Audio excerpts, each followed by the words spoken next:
আমাদের শুনতে পাচ্ছেন?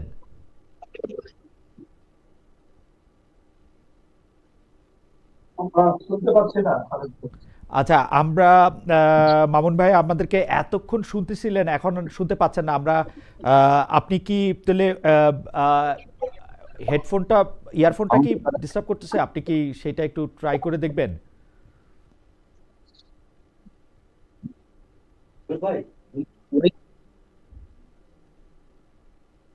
না না, আমি তো ব্লুটুথ লাগাইছি, হেডফোন। আমরা একটু দেখছি যে মাওলানা মামুনুল হকের কানেকশনটা একটু বেটার হয় কি না, কারণ মাওলানা মামুনুল হক আছেন দিনাজপুরে। আহ, তো সেখান থেকে আসলে আমাদেরকে ইনি শুনতে পাচ্ছেন না, শুনতে পাচ্ছিলেন এতক্ষণ অনুষ্ঠানটি শুরু করার আগে, এখন আমাদের শুনতে পাচ্ছেন না। আহ,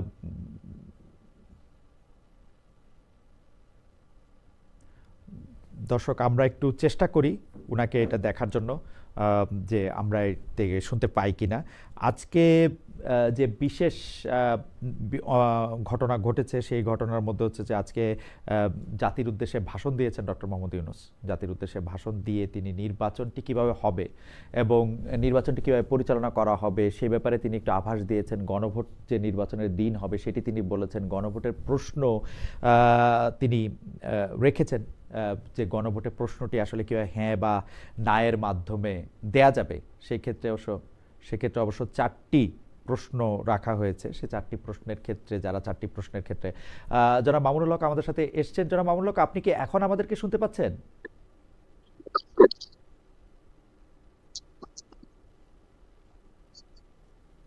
তুমি Bluetooth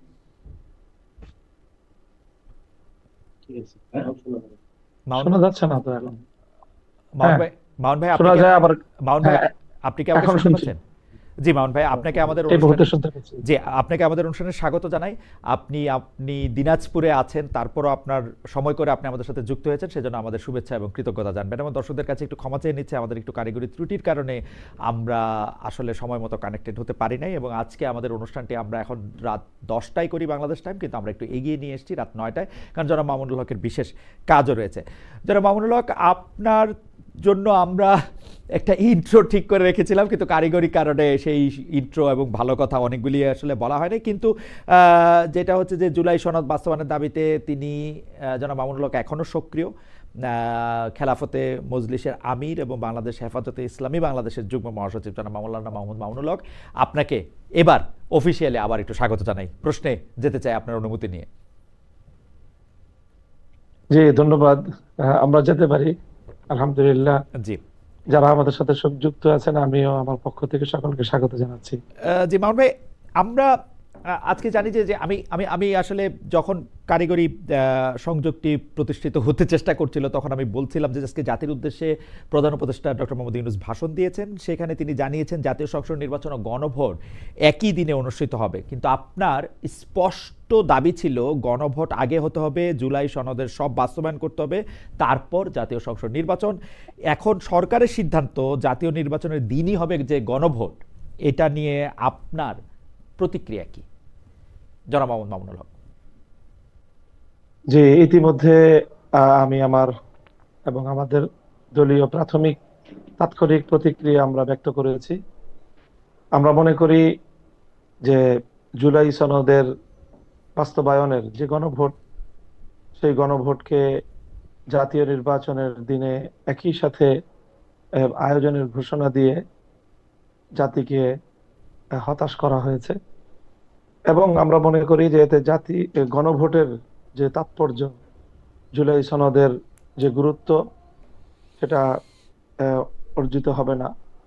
জুলাই সনদের প্রতি মানুষের যে মনোযোগ হওয়ার কথা, চারটা প্রশ্ন রাখা হয়েছে। এই প্রশ্নগুলো সাধারণ মানুষের অনুধাবন করা, উপলব্ধি করা, তারপরে মনোযোগ সহ সেই বিষয়ে নিজের মতামত ব্যক্ত করা, এই বিষয়গুলো জাতীয় নির্বাচনের সাথে যখন প্রতীক এবং প্রার্থীদের তুমুল একটা প্রতিযোগিতার মধ্য দিয়ে নির্বাচন অনুষ্ঠিত হবে, সেই ডামাডোলে আমরা মনে করি গণভোটের মতো, বিশেষ করে জুলাই সনদ বাস্তবায়নের মতো রাষ্ট্রের অন্যতম আগামীর রূপরেখা নির্ধারক এমন একটি বিষয়ের গণভোট আয়োজন করার কোনোভাবেই যথাযথ পরিবেশ নিশ্চিত করা যাবে না। উম, এখন গণভোট জুলাই সনদ নিয়ে আপনাদের যে আন্দোলন চলমান ছিল সেটা কি থাকবে নাকি স্থগিত করবেন? আপনাদের সিদ্ধান্তটা কি এই মুহূর্তে? না, এখানে আমাদের অনেকগুলো বিষয় ছিল আন্দোলনের। হুম। তার মধ্যে অন্যতম একটা ছিল যে সরকারি আদেশের মাধ্যমে, রাষ্ট্রীয় আদেশের মাধ্যমে জুলাই সনদের প্রাথমিক যে আহ, আইনি ভিত্তি প্রদান, আমরা যদিও প্রত্যাশা করছিলাম যে সরকারি অন্য কোনো আদেশের মাধ্যমে হবে, এরপরে যেভাবে আদেশ হয়েছে আমরা সেটিকে স্বাগত জানাই, যে একটি সরকারি আদেশ জারি হয়েছে। সেই আদেশ জারির মাধ্যমে জুলাই সনদের প্রাথমিক আইনি ভিত্তি হয়ে গেল। এটি প্রথম বিষয়। দ্বিতীয় বিষয় হলো যে আমাদের যে গণভোট জাতীয় নির্বাচনের আগে পৃথকভাবে চাওয়ার যে মূল লক্ষ্য এবং উদ্দেশ্য, সেক্ষেত্রে অনেকগুলো বিষয় ছিল। সেই বিষয়গুলোকে, এর মধ্যে গুরুত্বপূর্ণ অনেকগুলো বিষয়কেই প্রশ্ন আকারে যে গণভোটের 4টি যে পয়েন্ট ওখানে নির্ধারণ করা হয়েছে, তার মধ্যে বেশ কিছু বিষয় রয়েছে। হুম। কাজেই সেই ক্ষেত্রে আমাদের আংশিক দাবি এখানে বাস্তবায়িত হচ্ছে, কিন্তু বড় দাবি যেটা ছিল যে গণভোটের যে গুরুত্ব, জুলাই সনদের যেই দাবি, সেই দাবির প্রেক্ষিতে যেভাবে গণভোট হওয়ার কথা, সেই গণভোটের তাৎপর্য হারানোর প্রেক্ষিতে আমরা এটাকে স্বাগত জানাতে পারছি না। আমরা যেহেতু এই বিষয়টা আরো পর্যালোচনার বিষয়, দলীয় ফোরাম এবং 8 দল আমরা যারা আন্দোলনে আছি, এই বিষয়গুলো আমাদের 8 দলীয় ফোরামেও আলোচনা হয়ে তারপরে আমরা পরবর্তী একটা পদক্ষেপ বা আমাদের পরবর্তী ঘোষণা আমরা জাতির সামনে দিব ইনশাল্লাহ। তার মানে আন্দোলন চলবে কি চলবে না সেটা আপনারা মানে সিদ্ধান্ত নিয়ে তারপরে জাতির সামনে আপনারা পরে জানাবেন। এই মুহূর্তে আন্দোলন স্থগিত থাকবে না চলবে সেই ব্যাপারে আপনারা কোনো সিদ্ধান্ত নেন নাই? এই মুহূর্তে আমাদের যেই কর্মসূচি আগে থেকে ঘোষণা করা আছে, হুম হুম। সেই কর্মসূচিগুলো পালিত হবে এবং আগামী 16ই নভেম্বর আমরা একটি সম্মিলিত বৈঠকে ওকে। সিদ্ধান্ত রয়েছে। আমরা আশা করছি সেখান থেকে চূড়ান্ত সিদ্ধান্ত আসবে। আপনারা অনেক বছর ধরেই বলছেন যে ক্ষমতায় যেতে পারলে ইসলামী শারিয়া মোতাবেক রাষ্ট্র আপনারা চালাবেন। আপনাদের দলের নাম থেকে খেলাফতের বিষয়টি স্পষ্ট হওয়া যায়, তার জন্যই রাজনীতি করছেন। আমাদের একটা ছোট্ট প্রশ্ন আছে যে জুলাই সনদ বাস্তবায়নের দাবিতে যে আপনারা সোচ্চার, এই জুলাই সনদের দাবি মানে বাস্তবায়নের সঙ্গে এই কাঙ্ক্ষিত ইসলামী শারিয়া বা খেলাফত কায়েমের কোনো অগ্রগতি সাধিত হবে কিনা, এটা আপনারা এরকম মনে করছেন কিনা? মানে জুলাই সনদ ও শরিয়া ভিত্তিক শাসনের জি কোনো জি জি সম্পর্ক জি। রয়েছে কিনা? খেলাফতের যে ব্যবস্থা বা ইসলামী ব্যবস্থা, আমরা যেটা বিশ্বাস করি অ্যাজ এ মুসলিম, সেটা হলো যে আল্লাহ প্রদত্ত যে ব্যবস্থা, সেটাই মানব জাতির জন্য সবচেয়ে কল্যাণকর ব্যবস্থা। আদার্স অন্যান্য সেক্টরের মতো রাজনীতি, রাষ্ট্র ব্যবস্থা, শাসন ব্যবস্থার ক্ষেত্রেও ইসলামের চেয়ে উত্তম এবং সুন্দর কোনো ব্যবস্থা হতে পারে না। মানুষের সাম্য, মানবিক মর্যাদা, মানুষের মৌলিক অধিকার নিশ্চিত করার ক্ষেত্রে ইসলাম হলো সর্বশ্রেষ্ঠ ব্যবস্থাপনা এবং একমাত্র নির্ভুল ব্যবস্থাপনা। কাজে সেই ক্ষেত্রে ইসলামের যে বড় একটি মৌলিক চাহিদা, সেটি হলো মানব সমাজের মধ্যে সাম্য এবং ইনসাফ কায়েম হওয়া, বৈষম্য দূরীভূত হওয়া। তো আমরা মনে করি যে জুলাই সনদের রাষ্ট্রীয় ভিত্তি প্রতিষ্ঠার মাধ্যমে তো একটা বৈষম্য বিদরিত হওয়ার ক্ষেত্রে, ইনসাফ প্রতিষ্ঠার ক্ষেত্রে আমাদের এক ধাপ অগ্রগতি হবে। বিগত যে 72-এর বাংলাদেশের যে বন্দোবস্ত, রাজনৈতিক বন্দোবস্ত, সেটাকে আমরা চরম বৈষম্যপূর্ণ, ইসলামের প্রতি অনেক বেশি বিদ্বেষী মনোভাবাপন্ন আমরা মনে করি।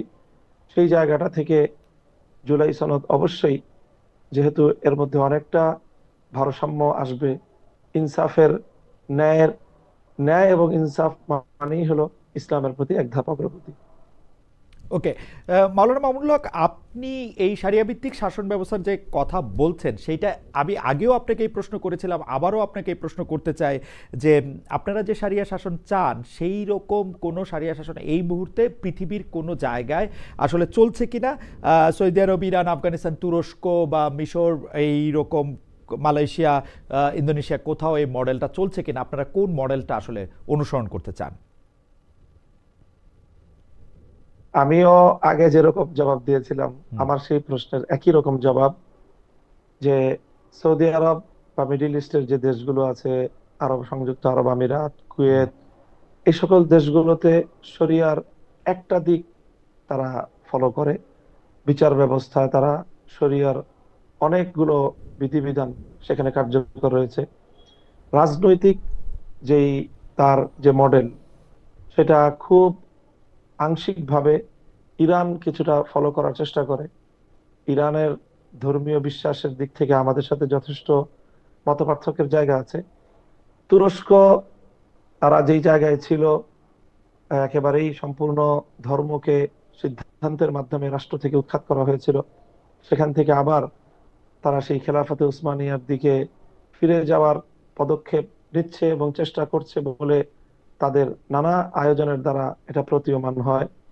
এই সব রাষ্ট্রের পাশাপাশি সাম্প্রতিক ইমারাতে ইসলামিয়া, আফগানিস্তান নতুন যে সংযুক্তি ইসলামী শরিয়া বাস্তবায়নের ক্ষেত্রে, তারাও যথেষ্ট উন্নতি এবং অগ্রগতি অর্জন করেছে, কিন্তু তারাও এখনো কাঙ্ক্ষিত সকল বিষয়ে পরিপূর্ণ সকল বিষয়ে শতভাগ সাফল্য অর্জন করেছে এটা বলার সময় এখনো হয়নি।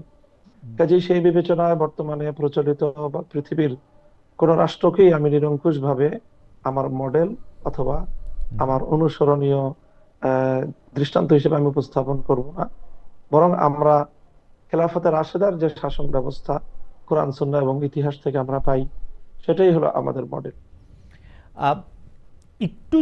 আরেকটু যদি পরিষ্কার করতেন যে আপনার স্কুল, মানলাম যে পৃথিবীর কোনো রাষ্ট্রকে আপনি মডেল হিসেবে নিচ্ছেন না, আদর্শ হিসাবে আপনি কাকে নিচ্ছেন? কারণ স্কুল অফ থটসেও আমরা নানা সময় নানা জনের মধ্যে মত পার্থক্য দেখি। যে ইসলাম ধর্ম অনুসরণ করলে, আপনি ইরানের কথা বললেন, আফগানিস্তান বা সৌদি আরবের কথা বললেন, এখন হাশেমি, উমাইয়া, খোলাফায়ে রাশিদিনের কথা বললেও সেইটাও আবার মানে যেহেতু ওসমান রাদিয়াল্লাহু আনহুর সময় থেকে এটি একটি উমাইয়াদের জায়গা থেকেও আমরা একটা আলাদা স্কুল অফ থটস দেখি, যেটা আপনি আসলে অনেক বেশি জানেন। তো সেই স্কুল অফ থটসের মধ্যে আপনারা আসলে কোন স্কুল অফ থটস অনুসরণ করবেন যদি আপনারা রাষ্ট্র ক্ষমতায় আসেন?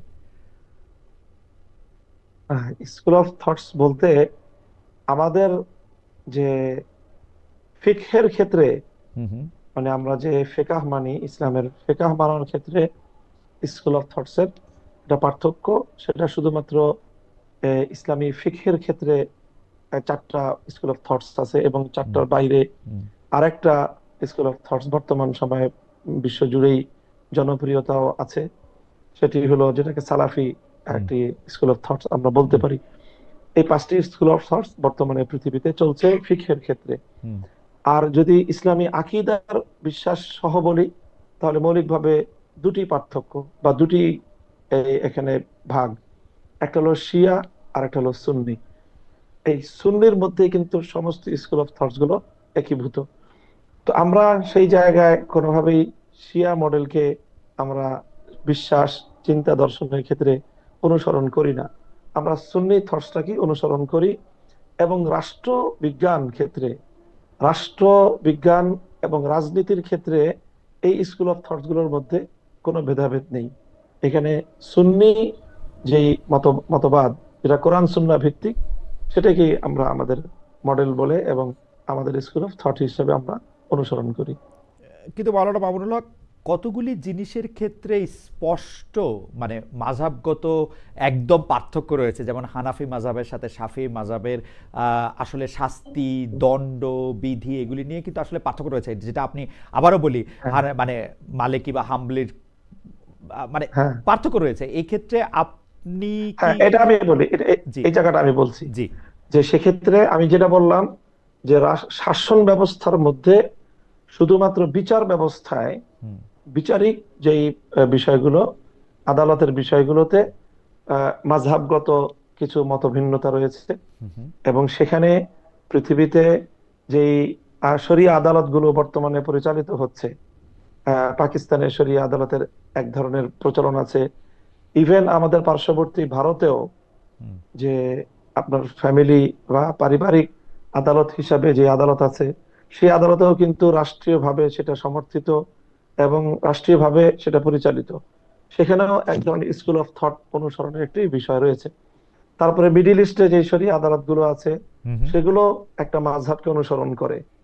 তুরস্কে তারা এক ধরনের মাযহাব অনুসরণ করে, হুম এবং আফগানিস্তানে তারা যে সম্পূর্ণ শরিয়া আদালত প্রতিষ্ঠা করেছে, তারা কিন্তু সেই শরিয়া আদালত সম্পূর্ণ হানাফি মাযহাব অনুযায়ী তারা পরিচালনা করে। হুম কাজেই এই শরিয়া আদালত পরিচালনার ক্ষেত্রে রাষ্ট্রের যে বিচার ব্যবস্থা থাকে, হুম সেই বিচার ব্যবস্থার এক ধরনের স্বাধীনতা আছে, যে কোরআন সুন্নাহর মূল যে আদর্শের উপর থেকে মাযহাবগত ব্যবধানের ক্ষেত্রে তারা শরীয়তের ফিকহের অন্যান্য মাসালার মধ্যে যেমন যে কোনো মাযহাব অনুসরণ করার মূলনীতি আছে, ঠিক সেই রকমই বিচারিক ক্ষেত্রে আদালতের ক্ষেত্রেও যে কোনো একটি স্কুল অফ থট অনুসরণ করার মূলনীতি আছে। সেই মূলনীতিকে অনুসরণ করে আদালত সেটা অনুসরণ করতে পারে। আমি পরবর্তী আলাপে যাই, কারণ আপনার কাছে অনেক প্রশ্ন রয়েছে, কিন্তু আমরা আশা করব যেগুলি জি। বিষয়ের মধ্যে থেকে মানুষের সরাসরি সম্পর্ক রয়েছে, যেমন নারী শিক্ষা, নারী কর্ম, অন্য ধর্মাবলম্বীদের প্রতি ব্যবহার, সেক্ষেত্রে যেহেতু মাযহাবগত পার্থক্য রয়েছে, কোরআনের না, বিভিন্ন বিষয় নিয়ে। আমি বলি, খালেদ জি ভাই একটু বলি, জি একটু বলি। বলেন। আপনি যে এই তিনটা পয়েন্ট উল্লেখ করলেন, জি নারী শিক্ষা, জি নারী কর্ম এবং অন্য ধর্মাবলম্বীদের জি অধিকার, এই জায়গাগুলোতে মাযহাবের তেমন কোনো ব্যবধান নেই। আচ্ছা, আমার মনে হয় এগুলো সব মাযহাবই। আপনারা কোনটা অনুসরণ করবেন সেটা নিশ্চয়ই বলবেন, এবং অর্থনৈতিক অবস্থা, বিচারিক ব্যবস্থা, তারপরে হচ্ছে পাঠ্যক্রম, বৈদেশিক যে সম্পর্ক, সেসব ক্ষেত্রে আপনারা নিশ্চয়ই এগুলি পরিষ্কার করবেন, এবং আমরা কি সেগুলি আপনারা অবশ্যই, অবশ্যই। সেগুলি নিশ্চয়ই আপনারা স্পষ্টভাবে বলবেন যে এটার ক্ষেত্রে যখন আপনারা নির্বাচনের ক্ষেত্রে যাবেন। আমি পরবর্তী প্রসঙ্গে যাই। সেটি হচ্ছে যে গত কয়েক মাস ধরে আপনি জানেন যে হেফাজতে ইসলামের আমির জামায়াতে ইসলামীকে নিয়ে একের পর এক নেতিবাচক বক্তব্য দিচ্ছেন। আমি যদি একটু পরে বলি যে উনি বলছেন জামায়াতের ইসলাম মদিনা নয়, মওদুদির ইসলাম, জামায়াতের আকিদা সহি নয়, জামায়াত কাদিয়ানীদের চেয়েও ভয়ঙ্কর, জামায়াত ইমানের বড় ডাকাত, এসব বলে তিনি জামায়াতকে ভোট দিতে নিষেধ করছেন। আপনি হেফাজতের আমিরের বক্তব্যকে বলছেন ব্যক্তিগত মন্তব্য। এই বক্তব্য যদি সংগঠনেরও নাও হয়, এই বক্তব্যগুলি নিয়ে আপনার ব্যাখ্যা বা মূল্যায়ন কি, আমি এটা জানতে চাই। যে মিডিয়ায় আমরা নিউজটা এরকম দেখতে পাই যে হেফাজত এখন কিছুটা বিএনপির দিকে, আর হেফাজত নেতাদের রাজনৈতিক দলগুলি কিছুটা জামায়াতের সঙ্গে। আপনি যদি একটু আমাদের একটু বলতেন যে জামায়াতকে যেভাবেই তিনি বলছেন, হেফাজতের আমির জনাব শাহ মহিবুল্লাহ বাবুনগরী, তার বক্তব্যটাকে আপনি ব্যক্তিগত মন্তব্য বললেও, যেহেতু তিনি একটি আপনাদের অরাজনৈতিক সংগঠনের আমির, সেটাকে আপনারা আসলে কিভাবে দেখেন? তো উনি যেহেতু অরাজনৈতিক ব্যক্তিত্ব, তার বক্তব্যগুলো অরাজনৈতিক, এবং তিনি তার ধর্মীয় বিশ্বাসের জায়গা থেকেই এই বক্তব্যগুলো দিয়েছেন। হ্যাঁ, বক্তব্যগুলোর মধ্যে কিছু বিষয় আছে যে বিষয়গুলো একটা উপমা, হ্যাঁ, একটা বিষয় হলো একটা এক্সাম্পল অথবা কোন একটা দৃষ্টান্ত বর্ণনা করা হয়। রূপক অর্থের একটা বিষয় আমরা জানি ব্যবহারিক ক্ষেত্রে আছে। যেমন আমি দৃষ্টান্ত হিসেবে একটা কথা বলি। যেমন আমাদের মধ্যে অনেক বড় একজন ইসলামিক স্কলার, এই বিগত শতাব্দীর, আল্লামা জাহেদ কাউসারী তার নাম। তার একটা খুব জনপ্রিয় একটা মন্তব্য আছে, সেটা হলো আল্লাহ মাযহাবিয়াতু কান্তারাতুল্লাহ দীনিয়া, যে মাযহাবকে অস্বীকার করা এটা ধর্মকে অস্বীকার করারই একটা সিঁড়ি। তো অথচ আমরা কিন্তু এটা বলি না, আমাদের দৃষ্টিভঙ্গিগতভাবে আমরা এটা বলি না যে যে মাযহাব মানে না সে দিন মানে না, এমনটা কিন্তু বলি না। কিন্তু ওনার এই কথাটা, এটা হলো একটা সুদূর প্রসারী রূপক অর্থের এবং পরবর্তী একটা পরিণাম বিবেচনায় তিনি এই কথাটি বলেন। ঠিক তদ্রূপ আমিরে হেফাজতের যে মন্তব্যটি আপনি কোট করলেন, সেটি মূলত ওনার নিজস্ব মন্তব্য না। এটা আমাদের উপমহাদেশের একজন খ্যাতিমান আলেমে দ্বীন এবং এই পাক ভারত উপমহাদেশের, ভারত এই স্বাধীনতা, ইংরেজ বিরোধী স্বাধীনতা আন্দোলনের অন্যতম রূপকার হুসাইন আহমদ মাদানী, যিনি ভারতের অত্যন্ত প্রভাবশালী দারুল উলুম দেওবন্দের বড় মাপের একজন শাইখুল হাদিস, তার এই মন্তব্য যে তিনি বলেছেন যেটা, যে মওদুদী সাহেবের যে ওনার যে দৃষ্টিভঙ্গি ইসলাম সংক্রান্ত বিষয়ে, সেই দৃষ্টিভঙ্গিগুলো যদি পরিপূর্ণভাবে প্রতিফলিত হয় তাহলে তার যে ফলাফলটা দাঁড়াবে সেই ফলাফলটা অনেক ভয়ঙ্কর। তো যেহেতু কাদিয়ানি ফিতনাটা এটা একটা সীমিত পরিসরের মধ্যেই এটা সীমাবদ্ধ, কিন্তু মওদুদী সাহেবের তার যে চিন্তাধারাগুলো সেগুলো ব্যাপক মানুষের মধ্যে আলোড়ন সৃষ্টিকারী, ব্যাপক মানুষের মধ্যে এটা জনপ্রিয়তা লাভ করেছে। সেই বিবেচনায় উনি বলেছেন যে মওদুদী মত কাদিয়ানি মতবাদ তো এটা গণ্ডিবদ্ধ কিছু মানুষকে বিভ্রান্ত করছে, কিন্তু মাওলানা মওদুদী সাহেবের যেই চিন্তাধারাগুলো ধর্ম সংক্রান্ত, ইসলাম সংক্রান্ত, ইতিহাস সংক্রান্ত, সাহাবীদের সংক্রান্ত, নবীদের সংক্রান্ত, সেই বিশ্বাসগুলো এটার যে পরিণাম, যদি কেউ শায়েখ আমার সেই একটা বিশ্বাসগুলিকে শায়েখ আমার একটা প্রশ্ন আছে, সেটা একটু হচ্ছে কথাটা শেষ করে, জি একটু এই কথাটা শেষ, এক জি মিনিট ভাই, জি একটু। জি জি যে যদি কেউ এই বিশ্বাসগুলোকে ধারণ করে নেয় হুম তাহলে তার ফলাফল তার জীবনে অত্যন্ত ভয়াবহ ঘটতে পারে। ইতিমধ্যে বারবার কিন্তু জামাতে ইসলাম তারা এই কথা বলার চেষ্টা করে হুম যে তারা সম্পূর্ণরূপেই মওদুদী সাহেবের সকল মতবাদকেই যে তারা অক্ষরে অক্ষরে বাস্তবায়ন করবে, এমন ঘটনা কিন্তু তাদের ঘোষণা তাদের পক্ষ থেকে নেই। তো সেই জায়গা থেকে আমিরে হেফাজতের বক্তব্য হলো মূলত মওদুদী সাহেবের চিন্তাধারা ব্যক্তিগত, এবং তার সেই চিন্তাধারাগুলি অনুসরণ করলে, কেউ ধারণ করলে তার যে ভয়াবহ ফলাফল ঘটতে পারে সেই বিষয়ে সতর্কবাণী। আর আমরা যেই জায়গা থেকে কাজ করতেছি সেটা হলো, আমরা মনে করি যে ইসলামী রাজনৈতিক দল হিসাবে আমাদের প্রধান ফোকাস পয়েন্ট হলো যারা রাষ্ট্র ব্যবস্থায় ইসলাম চায় আর যারা রাষ্ট্র ব্যবস্থায় ইসলাম চায় না। যখন ইসলামিক রাজনৈতিক সংগঠন হিসেবে আমার অবস্থান, যারা রাষ্ট্র ব্যবস্থায় ইসলাম চায় তাদের পক্ষে আমাকে অবস্থান নিতে হয়। কাজেই এই জন্য যিনি রাজনীতি করেন আর যিনি রাজনীতি করেন না, তার মূল ফোকাস পয়েন্ট একটা হয় না কখনোই। আহ, জি আপনি বলেন। আমার কাছে, আপনার কাছে আমার যে প্রশ্ন ছিল যে সেটা হচ্ছে যে আপনি বলছেন যে উনি একজনকে কোট করে বা উদ্ধৃত করে একটা কথা বলছেন, সেক্ষেত্রে আপনি একটা উদাহরণও দিলেন, কিন্তু আপনি কি এটাকে এরকমই মনে করেন কিনা, আপনি কি এই কোটটা দিতেন কিনা? জনাব আল্লামা বাবুনগরী যেটাকে বলছেন, কাদিয়ানীরা ইমানের যত ক্ষতি করতে পারেনি জামায়াতে ইসলামী তার চেয়ে বেশি ক্ষতি করেছে। ইনি কাউকে কোট করছেন মানে তো তাকে আসলে এন্ডোর্স করছেন, তাই না? মানে এটা আরেকজনকে উদ্ধৃত করেও আমরা যখন একটা কথা বলি তার বক্তব্যের সাথে আমি একমত হয়ে বলি। আপনি এই বক্তব্যের সাথে কথাটা, জি আপনি এই বক্তব্যের সাথে একমত না? তাহলে আমি এই বক্তব্যের সাথে একমত না, আমি কথা বলিনি। আমি সেই বক্তব্যের যে ব্যাখ্যা, সেই বক্তব্যের যে মূল উদ্দেশ্য, সেই উদ্দেশ্যটাকে আমি ব্যক্ত করলাম। এবং এই বক্তব্যটা আমাদের একজন অনুসরণীয় ব্যক্তির, এবং তিনি রাজনৈতিক দূরদৃষ্টি সম্পন্ন এবং ধর্মীয় স্কলার, কাজেই তিনি তার ধর্মীয় জায়গা থেকে এটার পরিণামের বিষয়ে সতর্ক করেছেন। আমরা জামাতে ইসলামের যারা আছে, মওদুদী সাহেবের ফলোয়ার, তাদেরকেও আমরা সতর্ক করার জন্য আমরা ওই কথা বলি যে এই বিষয়টা যদি আপনারা যদি ভুল করেন তাহলে আপনারা এই ধরনের ক্ষতির মধ্যে পতিত হতে পারেন। আপনি কি মনে করেন যে আল্লামা মামুনুল হক, আপনি কি মনে করেন যে মওদুদী সাহেবের দেখিয়ে দেওয়া আদর্শ বা পথ বাদ দিলে জামায়াতে ইসলামী যে মানে কথা বলে সেই রাজনীতিতে তারা থাকবে, নাকি তাদের কিছু পরিবর্তনও করতে হবে যদি ব্যাপারটা শুধু মওদুদী সাহেবই হয়? হ্যাঁ, শুধু এখানে আমি জামাতে ইসলামের রাজনীতি সম্পর্কে আমার যে অবজারভেশন, সেটা হলো জামাতে ইসলাম অনেক ক্ষেত্রেই মওদুদী সাহেবের অনেক আদর্শকেই তারা অনুসরণ করে না। যারা মওদুদী সাহেবের একনিষ্ঠ ভক্ত, তাদের পক্ষ থেকে জামাত ইসলামের ব্যাপারে এই ধরনের বড় ধরনের আপত্তিও আছে যে মওদুদী সাহেবের বেশ কিছু গুরুত্বপূর্ণ ফিলোসফি, তার বেশ কিছু দর্শন জামাতে ইসলাম রাজনীতিতে অনুসরণ করছে না। যেরকম জামাত ইসলাম যেইভাবে গণতান্ত্রিক ধারাকে প্রমোট করছে, এটা মওদুদী সাহেবের মূল তার যে বক্তব্য, তার যে আদর্শ, সেটা থেকে অনেকে মনে করেন যে জামাত ইসলামের বিচ্যুতি ঘটেছে। কাজে সেই হিসাবে আমি বলতে চাই এই জায়গায় কিছুটা ব্যবধান আছে আর কি।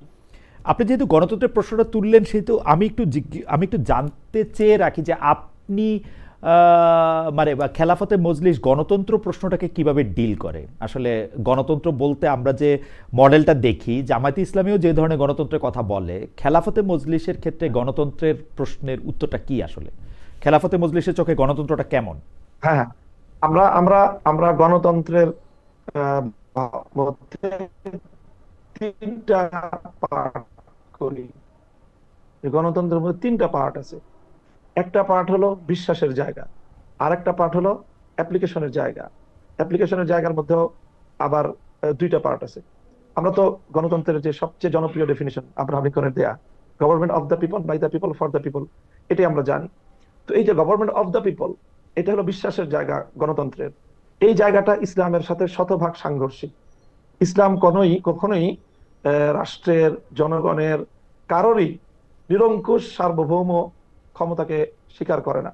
ইসলামের লা ইলাহা ইল্লাল্লাহ যে ব্যক্তি বিশ্বাস করবে, ইসলামের সেই প্রথম কালেমার সাথেই গভর্নমেন্ট অফ দ্য পিপলের সরাসরি সংঘর্ষ। কাজে আমরা মনে করি না যে গভর্নমেন্ট অফ দ্য পিপল, জনগণের যেটা চাইবে, যা চাইবে সেটাই আইনে পরিণত হবে, বিষয়টা এমন নয়। বরং সমস্ত মানুষ মিললেও, তারা ঐক্যবদ্ধ হলেও, একমত হলেও আল্লাহর কোনো আইনের বিপরীত তাদের কোনো আইন করার অথরিটি বা সেই অধিকার তাদের নেই। এই জায়গাটা গণতন্ত্রের সাথে সম্পূর্ণ আমরা ডিফার করি। ফর দ্য পিপল যেটা, এটা গণতন্ত্র যেটা বলে যে সরকার বা রাষ্ট্র জনগণের কল্যাণে কাজ করবে, এটার মধ্যে ইসলামের সাথে গণতন্ত্রের সাথে কোনোই ব্যবধান নাই, শতভাগ মিল আছে। বাই দ্য পিপলের যে জায়গা, সেটা ইসলামের একটা ভিন্ন ফর্মুলা আছে, গণতান্ত্রিক নির্বাচন ব্যবস্থার একটা ভিন্ন ফর্মুলা, সেটা শতভাগ ইসলামের সাথে মিলে না।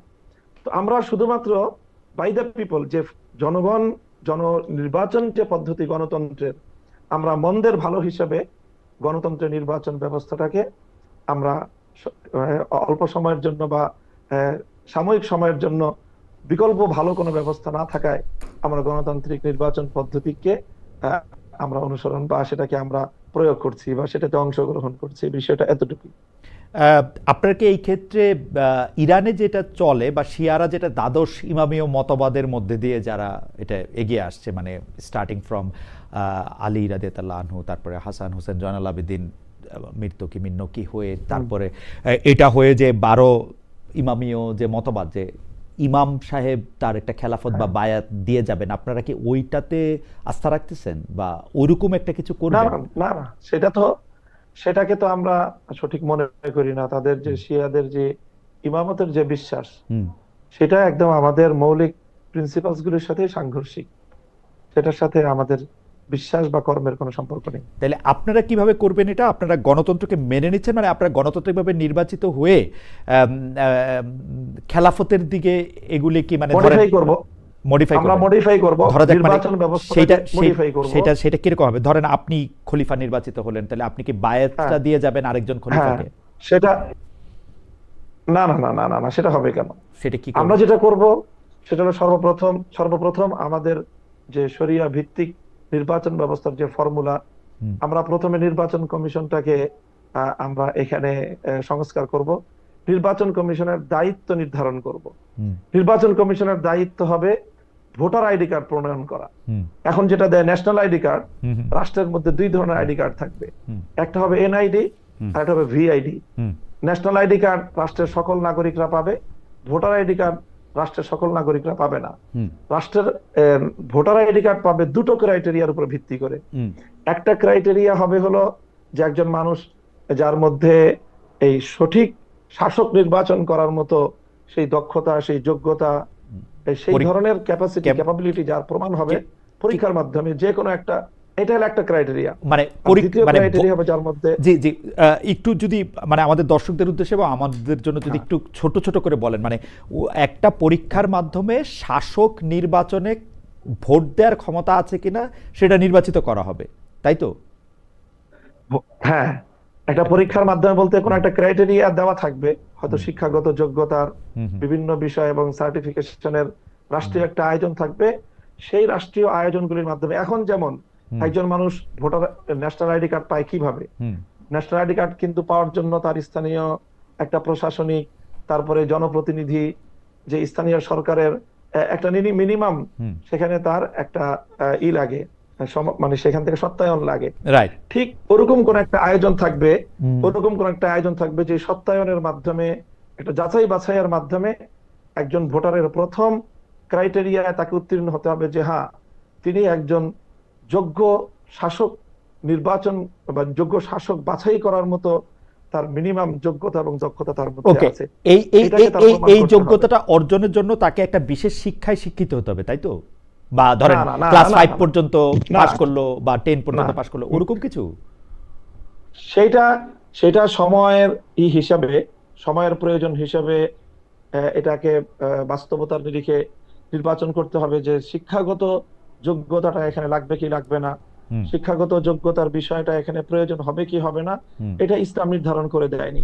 ওকে, ইসলাম যেটাকে নির্ধারণ করেছে যে অবশ্যই ভোটারকে এই যোগ্যতা রাখতে হবে যে সে সঠিক শাসক নির্বাচন করার মতো যোগ্যতা তার থাকতে হবে। ওকে। এটা সেই হলো ক্ষেত্রে প্রথম কি ক্রাইটেরিয়া। সেই ক্ষেত্রে কি তাকে সবাইকে, মানে যারা ভোটার হবে তাদের সবাইকে মুসলমান হতে হবে, মানে ওরকম কোনো কিছু কি থাকবে, মানে নাকি না, না, না, অমুসলিমরাও পারবে?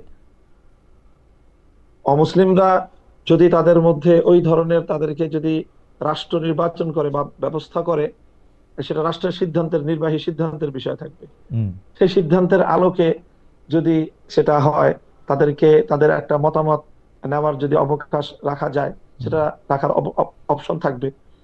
আর দ্বিতীয় যে ক্রাইটেরিয়া থাকবে সেটা হলো যে আমানতদারিতা থাকতে হবে, হুম, যে নৈতিকতা, নীতি নৈতিকতার ন্যূনতম মানে একজন মানুষকে উন্নীত হতে হবে, যার হুম, দ্বারা এমন কোন অপরাধ বা এমন কোন অভিযোগ যার ব্যাপারে প্রমাণিত হবে যে তিনি ব্যক্তি স্বার্থে, হুম, দলীয় স্বার্থে অথবা অন্য কোনো স্বার্থের কারণে যোগ্য ব্যক্তিকে চেনার পরেও, জানার পরেও অযোগ্য ব্যক্তিকে শাসক হিসেবে তিনি যাকে মতামত দিতে পারেন, হুম, এরকম ব্যক্তিও ভোটার আইডি কার্ড পাবে না। কাজে এই দুটি ক্রাইটেরিয়া, ওকে। একটা হলো হ্যাঁ, মানে একটা হচ্ছে যে এক ধরনের যোগ্যতা, শাসক নির্বাচনে তার যোগ্যতা আছে কিনা, আরেকটা হচ্ছে যে মানে তার নৈতিক জায়গা থেকেও সে আসলে কতটা তৈরি হ্যাঁ, এইটা করার জন্য। আমি ছোট হ্যাঁ, ছোট দুই তিনটা প্রশ্ন করতে চাই। নারীরা কি এই জায়গায়, বা যারা ইসলাম ধর্ম অবলম্বন করে না, সেটা আপনি বললেন, তারাও কি এই যোগ্যতা অর্জন করতে পারবে যদি এটা মানে না, নারীরা তো অবশ্যই পারবে। এখানে নারী পুরুষের কোনো ভেদাভেদ নাই, নারী পুরুষের ভেদাভেদ নাই? পুরুষ কোনো ভেদাভেদ নেই আচ্ছা, এখানে, নারী এবং পুরুষ সকলেই একেবারে নির্বিশেষে ওকে। এই যোগ্যতা অর্জন করতে পারবে। আচ্ছা, এই ক্ষেত্রে আমার প্রশ্ন হচ্ছে যে আপনি যেহেতু অনেক দিন ধরে বিষয়গুলি নিয়ে ভাবছেন, আপনি ক্লাসেও পড়ান বিষয়গুলা নিয়ে মানুষদের, আপনার কাছে কি মনে হয় আপনার এই ক্রাইটেরিয়নে বাংলাদেশে এখন কত সংখ্যক ভোটার থাকতে পারে? আমরা 18 কোটি বাংলাদেশের মধ্যে। অবশ্যই ভোটার সংখ্যা অনেক কমে আসবে। জি, বাংলাদেশে বর্তমানে 18 কোটি মানুষের মধ্যে ভোটার আছে 12 কোটির মতো। জি, হয়তো সেই ক্ষেত্রে এটা আরো অর্ধেকের কমে নেমে আসবে, এই হতে পারে। যারা ভোটার হবেন তাদেরকে কি রাষ্ট্র কোনো বাড়তি সুবিধা দিবে, বেতন বা অন্য কোনো কিছু? না, না, ওরকম কোনো কিছু? না, না, আচ্ছা, কোনো বাড়তি সুবিধা তারা পাবে না। আপনি এইটা ইন্টারেস্টিং। আপনি বলছেন যদি খেলাফতে মজলিসের পক্ষ থেকে রাষ্ট্র গঠন করা সম্ভব হয়, বা খেলাফতে মজলিসের জোটের পক্ষ থেকে রাষ্ট্রের রাষ্ট্র যেভাবে গঠিত হবে সেটাতে যদি অবদান রাখা সম্ভব হয়, সেই ক্ষেত্রে আপনারা ভোটার পদ্ধতি বা ভোট পদ্ধতি আপনারা সংস্কার করবেন। সেই ক্ষেত্রে কারা ভোট না, দিতে পারবে? সেটা আমি আমি আমি এটা বলি নাই। জি, তাহলে আপনি আমাদের এখন যে জোট, জি, আমাদের যে এখন আন্দোলন, এটা হলো বর্তমান বাংলাদেশের জুলাই বিপ্লব পরবর্তী এই মুহূর্তের যে বাংলাদেশ, এই বাংলাদেশের সার্বিক পরিবেশ অনুযায়ী আমরা এই মুহূর্তেই চূড়ান্ত খেলাফা রাষ্ট্রের দিকে যাওয়ার পদক্ষেপ এক ধাপেই নিতে পারবো, এটা আমরা মনে করি না। ওকে, আমাদেরকে এটার জন্য আরো সময় নিতে হবে, মানুষকে এটার জন্য আরো প্রিপেয়ার করতে হবে, তারপরে ধাপে ধাপে আমাদেরকে সেই পর্যায় পর্যন্ত যেতে হবে। ওকে। আপনি ধাপে ধাপে এখানে যেতে চান, তবে আপনার লক্ষ্য হচ্ছে যে এরকম একজন ভোটার যেটি আসলে ইসলামের সাথে সম্পর্কযুক্ত, হ্যাঁ, ওরকম একটা ভোটার তালিকা করা, যেখানে একটা ভিআইডির প্রস্তাব আপনি করছেন, যেখানে ভোটার আইডেন্টিফিকেশন কার্ড হবে, শুধুমাত্র একজন নাগরিক হইলেই তিনি ভোট দিতে পারবেন, ব্যাপারটা এরকম না হইতে পারে। সেটা হওয়ার ক্ষেত্রে কি কি ক্রাইটেরিয়ান হবে সেটা হয়তো আলোচনার মাধ্যমে, পরবর্তী সময় সিদ্ধান্তের মাধ্যমে সেটি ঠিক করা হবে। আপনাকে ধন্যবাদ। হ্যাঁ, আমি পরবর্তী প্রসঙ্গে যাই যে আপনি মানে এই সরকার অনেকেই মানে ব্যাপারটা এরকম করে বলেন যে ডক্টর মোহাম্মদ ইউনূস সরকারই আসলে আপনাদের কাবুল যাওয়ার ব্যবস্থা করে দিয়েছিলেন বা কাবুল যেতে দিয়েছিলেন, এর জন্য নিশ্চয়ই আপনারা ধন্যবাদও দিয়েছেন। আমাদের যে অন্তর্বর্তী সরকার আছে অর্থাৎ ডক্টর ইউনূসের সরকার আপনাদের মাধ্যমে তালেবান সরকারকে কি কোনো বার্তা দিয়েছিল? আপনারা এর মধ্যে সংবাদ মাধ্যমে বলেছেন যে তালেবান সরকার আপনাদের মাধ্যমে বাংলাদেশ সরকারের কাছে অনুরোধ করেছে যাতে ঢাকায় তাদের কূটনৈতিক মিশন সক্রিয় করা যায়। মানে এই বিষয়ে কোনো আপডেট আপনারা জানাতে পেরেছেন কিনা তালেবান সরকারকে? মানে তালেবান সরকার আপনাদের কাছে কি চেয়েছে সেটা আপনারা আমাদের জানিয়েছেন। বর্তমান অন্তর্বর্তী সরকার যে আপনাদেরকে আফগানিস্তানে বা কাবুলে পাঠালেন বা যেতে দিলেন, সেই ক্ষেত্রে তাদের কোনো দাবি ছিল কিনা ডক্টর ইউনূস সরকারের আফগানিস্তান সরকারের কাছে বা তালেবান সরকারের কাছে? আমাদের আমাদের আফগান সফরের ব্যাপারে, ইমারাতে ইসলামিয়ার সফরের ব্যাপারে বর্তমান সরকারের কোনো ভূমিকা তো দূরের কথা, এটা তাদের জানারও বিষয় না। হুম কারণ আমরা এখানে বাংলাদেশে আফগানিস্তানের কোনো তেমন কোনো এখানে দূতাবাসও নেই, ভিসা প্রসেসিং এর আয়োজনও এখানে নেই। হুম আমরা এটা যুক্তরাজ্যের একটা প্রতিষ্ঠানের মাধ্যমে লন্ডনের মধ্যস্থতায় সেখান থেকে আমাদের ভিসা প্রসেসিং হয়েছে। হুম এবং বাংলাদেশ থেকে যেহেতু সরাসরি কাবুলে যাতায়াতের কোনো উপায়ও নেই, এই জন্য আমরা বাংলাদেশ থেকে যাইও নি হুম এবং সোজাসুজি বাংলাদেশে আমরা আসতেও পারিনি। হুম কাজে এটার সাথে সরকার অথবা সরকারি কোনো কর্তৃপক্ষের ন্যূনতম কোনো সম্পর্কই নেই। এখানে আমরা সম্পূর্ণ ব্যক্তি উদ্যোগে, ব্যক্তি ইচ্ছায় এবং যুক্তরাজ্য ভিত্তিক একটা সংস্থার মধ্যস্থতা এবং তাদের আয়োজনে সেখানকার কাবুল সরকারের আমন্ত্রণ সেই সংস্থার মাধ্যমে আমাদের কাছে এসেছে, আমরা সেইভাবে গিয়েছি। হ্যাঁ, সেখান থেকে সেই রাষ্ট্রের গুরুত্বপূর্ণ ব্যক্তিবর্গ তারা বাংলাদেশের সাথে কূটনৈতিক সম্পর্ক স্থাপনের আগ্রহ ব্যক্ত করেছে। আমরা সেই বার্তা প্রেসের মাধ্যমে বর্তমান সরকারের কাছে আমরা পৌঁছে দিয়েছি। আপনাদের আফগানিস্তান যাওয়ার সময় বা কাবুল যাওয়ার সময় আপনারা সরকারের কাউকে আপনারা ইনফর্ম করেন নাই যে আমরা আসলে আফগানিস্তান যাচ্ছি বা আফগানিস্তানের বা কাবুল সরকারের সাথে না, কথা বলতে চাচ্ছি, না, সেটা আপনারা এটা বলেন নাই? না, ওকে। বলিনি। তো আপনাদের যে অনুরোধ আপনারা সরকারের কাছে পৌঁছে দিয়েছেন যে কূটনৈতিক মিশন করা যায় কিনা, সেই ব্যাপারে সরকার আপনাদের কিছু জানিয়েছেন? মানে কোনো আপডেট আছে সে ব্যাপারে? না, এই ব্যাপারে আমাদের কাছে কোনো আপডেট নেই। আমরা এমনিতে অফিসিয়াল ভাবে খোঁজ খবর নিয়েছি, তো অফিসিয়াল ভাবে ওই রকম যে অফিসিয়াল জবাব যে হ্যাঁ তারা তাদের সাথে আমাদের আফগানিস্তানের একটা ছোট্ট অফিস ঢাকায় আছে, সেখানে এক দুইজন ব্যক্তিও আছেন, তাদের সাথে যোগাযোগ আছে, তারা চেষ্টা করছে। এবং এটাও যে বাংলাদেশের পররাষ্ট্র উপদেষ্টা বিভিন্ন সফরে আফগানিস্তানের সেখানকার পররাষ্ট্র দপ্তরের কর্মকর্তাদের সাথে কথোপকথন হয়। বাংলাদেশের সাথে Kabul Dhaka chamber of commerce অথবা ব্যবসা বাণিজ্যের একটা লিঙ্ক তৈরি হওয়ার বিভিন্ন ধরনের কার্যক্রম অনেকেই করছে। পররাষ্ট্র মন্ত্রণালয় থেকে এইরকম তথ্য আমরা পেয়েছি। সেই এর চেয়ে এর বাইরে সরকারের পক্ষ থেকে বিশেষ কোনো উদ্যোগ নাই। আপনারা যখন কাবুল সফরে গিয়েছেন, জনাব মামুনুল হক, আপনি জানেন যে তার পরের মাসেই প্রথমবারের মতো ভারত সফর করে গিয়েছেন আফগানিস্তানের পররাষ্ট্রমন্ত্রী আমির খান মুত্তাকি। এবং আপনি জানেন যে কাবুল ও দিল্লির মধ্যে সম্পর্ক ব্যাপক উন্নয়ন হচ্ছে, বিপরীতে আফগানিস্তান ও পাকিস্তানের মধ্যে সীমান্তে প্রায় যুদ্ধাবস্থা তৈরি হচ্ছে, আহত নিহত হচ্ছে, ইদানিং তাদের সমঝোতা আলোচনাও ব্যর্থ হচ্ছে। বিশ্বাসের দিক দিয়ে তালেবান এখন ব্র্যান্ডিং করতে চাইছে পাকিস্তান নয়, ভারতের দেওবন্দ তাদের মানে যদি আমরা বলি উৎস। সার্বিক পরিস্থিতি নিয়ে কি বলবেন? মানে আমরা বাংলাদেশেও, পাকিস্তানে তো বটেই, আমরা কিন্তু আফগানিস্তানের সাথে একটা স্বাভাবিক কূটনীতিক সম্পর্ক আমরা দেখতে পাচ্ছি না। আপনার আসলে লন্ডনের একটা বা যুক্তরাজ্যের একটা সংস্থা, আমি ধরে নেই যে সেটা একটা বেসরকারি সংস্থায়, তাদের মধ্যে আলোচনা করে, অথচ আফগানিস্তানের পররাষ্ট্রমন্ত্রী তিনি ভারত সফর করে গেছেন এবং আমি যতদূর দেখতে পেয়েছি তিনি বেশ মানে সম্মান, আদর, ভালোবাসা এবং অনেক গুরুত্বও পেয়েছেন।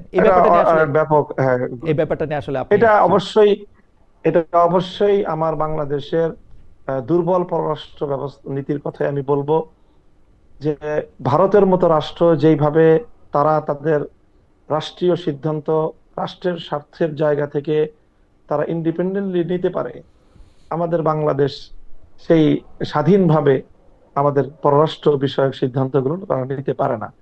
তারা এখনো সেই পশ্চিমা বিশ্বের ভয়ে ভীত সন্ত্রস্ত যে কি বলবে না বলবে, এর একটা বিষয়।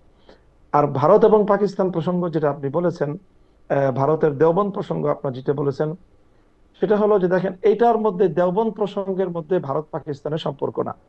দেওবন্দ আমাদের ভারত, পাকিস্তান, বাংলাদেশ, আফগানিস্তান, এই টোটাল যে দক্ষিণ পূর্ব এশিয়া, এই এশিয়া মহাদেশ, এই এশিয়া দক্ষিণ পূর্ব এশিয়ার সাবকন্টিনেন্টালে আমাদের যে আমরা যে ধর্মের যে স্কুল অফ থট বা যেটাকে আমরা চর্চা করি আমাদের, সেটার মূল প্রাণ কেন্দ্র হলো দারুল উলুম দেওবন্দ। বিগত 150 বছর ধরে সেই জায়গা থেকে আমরা বাংলাদেশি যারা আছি কওমি মাদ্রাসার, আমরা আমাদের অপর পরিচয় হলো আমরা দেওবন্দি। ঠিক একইভাবে আফগানিস্তানে বর্তমানে যারা রাষ্ট্র পরিচালনা করছে ইমারতে ইসলামিয়ার সরকার, এই টপ টু বটম পূর্ণটাই দেওবন্দি কওমি চিন্তার অধিকারী। এই জন্য তারা বলেছে যে তাদের প্রাণকেন্দ্র দেওবন্দ। পাকিস্তানের আলেম ওলামা যারা আছেন, জি পাকিস্তানের ধর্মীয় গোষ্ঠী আমাদের যারা আছেন, তাদেরও কিন্তু সকলের উৎস হলো দেওবন্দ। কাজে দেওবন্দকে যে মূল উৎস ধরা হয়, এটা শুধু আফগানিস্তানের জন্য না, সেটা পাকিস্তানের জন্য, আফগানিস্তানের জন্য, বাংলাদেশের জন্য এবং ভারতের জন্য। এটা একটা ভিন্ন বিষয়। বাকি পাকিস্তানের সাথে তাদের যে সীমান্ত বিরোধ, এইটা হলো তাদের একটা সীমান্তের জটিলতার একটা বিষয়, যেটা পাকিস্তানের যে সীমান্ত প্রদেশ, সেই সীমান্ত প্রদেশের মুসলমানদের, উপজাতীয়দের, তাদের যে একটা দীর্ঘদিনের যে আকাঙ্ক্ষা, দাবি ইসলামী রাষ্ট্রের প্রতিষ্ঠা এবং ইসলামী শাসন ব্যবস্থা কার্যকর করার, সেটা নিয়ে পাকিস্তান সরকার সাথে স্থানীয় সীমান্ত প্রদেশীয় যে তাহরিকে তালেবান পাকিস্তান, টিটিপির সাথে একটা সংঘাতের বিষয়, সেটা নিয়ে আফগানিস্তান সরকারের সাথে পাকিস্তান সরকারের একটা দ্বিধাদ্বন্দ্ব বা কখনো উত্তেজনার সৃষ্টি হয়। এটা সীমান্ত উত্তেজনা বলবো আমি। আপনার কাছে এইটা নিয়ে একটু বিশ্লেষণ আমি জানতে চাই যে মোদী সরকার যেখানে ঘোষিতভাবে বা তার অবস্থানগত কারণে যারা মুসলমানদের জন্য ঠিক মানে বৈষম্যহীন সরকার না, আমি যদি সবচেয়ে ভদ্রভাবেও বলি, সেই মোদী সরকার তালেবান সরকারের সাথে ঘোষণা দিয়ে তালেবান সরকারের সাথে তার আলাদা মানে এক ধরনের মানে কি বলবো ভালোবাসা সম্মানের সম্পর্ক করতে চাইছে। এটা কারণ কি বলে মনে হয়? তালেবানরা সেটাতে মানে তালেবান সরকার সেটাতে আবার সাড়াও দিচ্ছে। মানে একটা আফগানিস্তানের পররাষ্ট্রমন্ত্রীর সফর তো ছোট ঘটনা না আসলে, কারণ এই পৃথিবীর কয়টা দেশ আফগানিস্তানের পররাষ্ট্রমন্ত্রীকে হোস্ট করবে, এমনকি মুসলমান দেশগুলিও, সেটা কিন্তু আসলে হাতে গোনা। সেই ক্ষেত্রে ভারত এটি করছে। মানে মোদী সরকার এবং তালেবান সরকারের এই বন্ধনটাকে আপনি আসলে কিভাবে দেখেন? এটা হলো বর্তমানে পৃথিবীতে রাষ্ট্রীয় স্বার্থের বিষয় সম্পূর্ণ আমি মনে করি। আফগানিস্তান এখন এমন একটা জায়গায় অবস্থান করছে যে সেটা একটা বিকাশমান একটা রাষ্ট্র, এবং এই দক্ষিণ এশিয়ায় উদীয়মান একটা বড় ধরনের শক্তি উত্থান ঘটতে যাচ্ছে, অর্থনৈতিক শক্তি হিসেবেও তাদের উত্থান ঘটবে।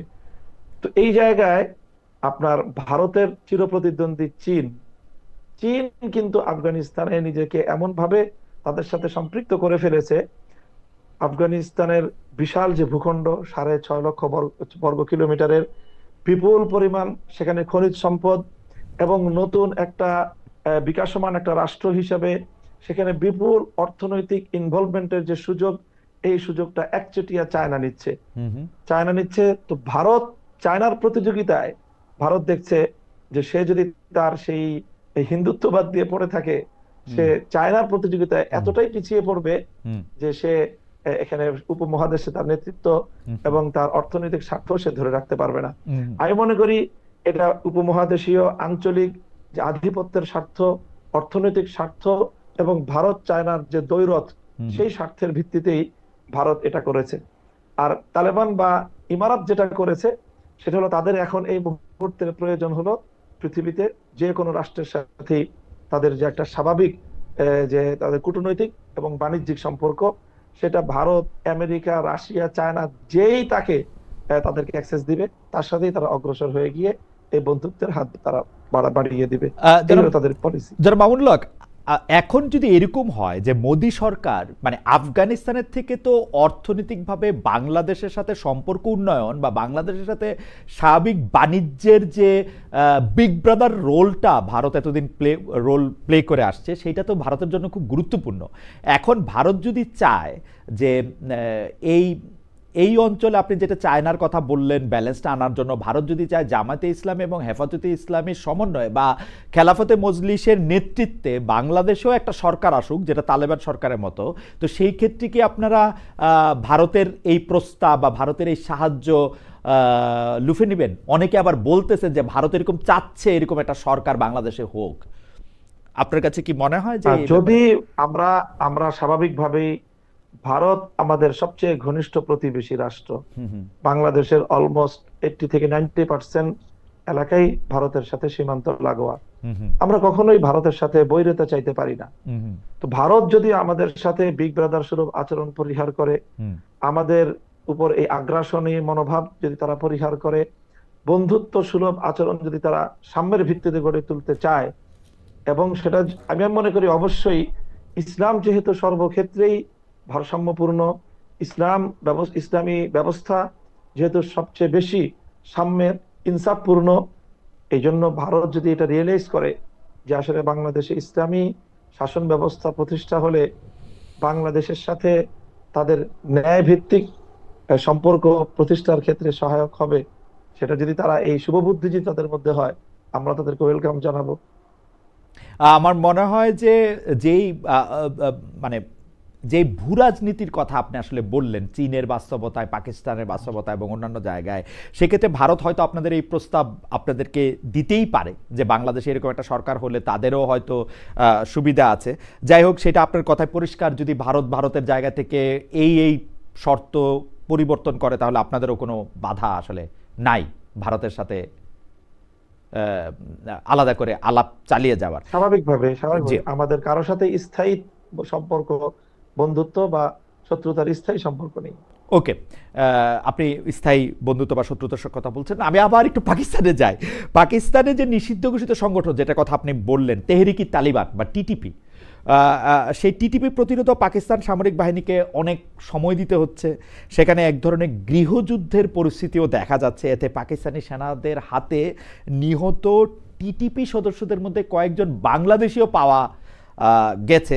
বিষয়টি আপনি কিভাবে দেখছেন? যারা যাচ্ছেন সেখানে তাদের প্রতি আপনার আহ্বান কি থাকবে? এখানে এই জাতীয় কার্যকলাপ পরিচালিত হয় বাংলাদেশ। দেখেন, পাকিস্তানে কিন্তু অনেক বাংলাদেশি এমনিতেই বসবাস করে থাকে। তারা বংশীয়ভাবে বাংলাদেশি হলেও দেখা যায় যে তারা দীর্ঘদিন ধরে পাকিস্তানে বসবাস করছে। এরকম বিভিন্ন বিচ্ছিন্ন জায়গা থেকে, শুধু বাংলাদেশ নয়, পৃথিবীর অনেক রাষ্ট্র থেকেই আফগান জিহাদ চলাকালীন সময়ে অনেক মুজাহিদরা সেখানে একত্রিত হয়েছে। সবচেয়ে বেশি আরব বিশ্ব থেকে সবচেয়ে বেশি মানুষ সেখানে এসেছে। ইউরোপ আমেরিকা থেকেও উল্লেখযোগ্য পরিমাণ এসেছে। আমাদের বাংলাদেশের তুলনায় ইউরোপ এবং আমেরিকার আপনার সেখানে যোদ্ধার সংখ্যা অনেক বেশি হবে। সেই ক্ষেত্রে আমি মনে করি না যে ক্ষেত্রে বাংলাদেশের সাথে এই বিষয়টার কানেকশন খুব শক্তিশালী কোনো কিছু। মানে আমাদের প্রশ্ন ছিল যে আপনি কি ওই টিটিপির হয়ে পাকিস্তানের এই যুদ্ধটাকে, যদি বাংলাদেশের কোনো তরুণরা যেতে চায় তাহলে সেই ক্ষেত্রে আপনি আহ্বান জানাবেন, মানা করবেন, নাকি আপনার অবস্থাটা কি হবে? মানে আপনি কি এটাকে একটা ন্যায় সঙ্গত ব্যাপার মনে করেন কিনা? না, এখানে আমরা যেহেতু পাকিস্তানের যে রাষ্ট্রের বিশেষ করে আলেম সমাজ যারা, তারা এই পাকিস্তান রাষ্ট্রের ভিতরে অন্তর্ঘাতমূলক এই কার্যক্রমগুলোকে তারা সমর্থন করছেন না ব্যাপকভাবে। কাজেই আমরা দূর থেকে আমাদের সম্পূর্ণ সেই বিষয়টা অ্যানালাইসিস নেই যে তারা আসলে কিভাবে কাজগুলো করছে। আমরা সেখানকার আমাদের নির্ভরযোগ্য আলেম সমাজের মতামতের উপরে আমরা আস্থা রাখতে চাই, এবং সেই ক্ষেত্রে আমরা বলি যে পাকিস্তানের মতো একটা রাষ্ট্রের ভিতরে অন্তর্ঘাতমূলক এই ধরনের সশস্ত্র তৎপরতা এটি কোনোভাবেই কাম্য নয়। আমাদের একজন দর্শক মন্তব্য করেছেন যে আপনি তো আসলে ঐতিহাসিকভাবে ভারতের বিরোধী একটা আপনার অবস্থান সবসময় ছিল, সে অবস্থান কোনো পরিবর্তন হয়েছে কিনা? আপনি চাইলে উত্তর দিতেও পারেন, নাইলে আমরা পরের প্রশ্নে যাই।